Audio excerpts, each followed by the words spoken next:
আসসালামু আলাইকুম।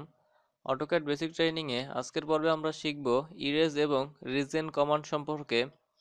প্রথমে আপনি ইরেজ পাবেন হোম প্যানেলের আন্ডারে ডান দিকের যে আইকনটি রয়েছে ইরেজ আইকন, ইরেজারের আইকন, এটি হচ্ছে ইরেজ টুল। এটি প্রথমে আমরা সিলেক্ট করে নিয়ে এবার দেখুন বলা হচ্ছে সিলেক্ট অবজেক্ট, অর্থাৎ আপনি যেই অবজেক্টটি ইরেজ করতে চান সেই অবজেক্টটি সিলেক্ট করবেন। আমরা যদি এরকমভাবে অবজেক্ট সিলেক্ট করি,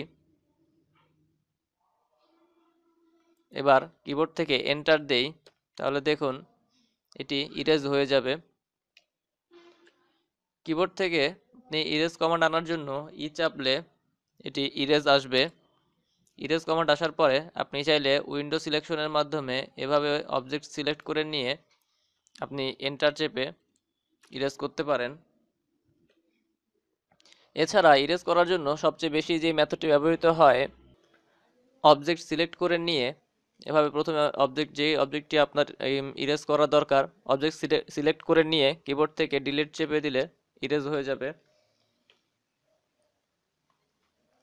এবার আমরা দেখব রিজেন কমান্ড সম্পর্কে।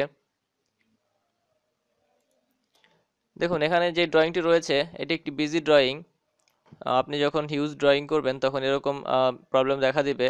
দেখুন এখানে যেই ডোরের সিম্বলগুলো রয়েছে, এই ডোরগুলো অ্যাকচুয়ালি সার্কুলার হবে, কিন্তু এখানে দেখুন ডোরগুলো কিন্তু সার্কুলার নেই। এটি অটোক্যাডে ঠিক করার জন্য, ফিক্স করার জন্য আপনি রিজেন কমান্ড ইউজ করবেন। রিজেন কমান্ড এনাবল করার জন্য কিবোর্ড থেকে চাপলে দেখুন রিজেন এসেছে, এখানে এন্টার দেই। এন্টার দেওয়ার পরে এখন দেখুন আমাদের এখানে যতগুলো ডোর ছিল সবগুলো ডোর কিন্তু সার্কুলার হয়ে গেছে। এভাবে আপনি অটোক্যাডে রিজেন কমান্ড ইউজ করতে পারেন। ধন্যবাদ সবাইকে।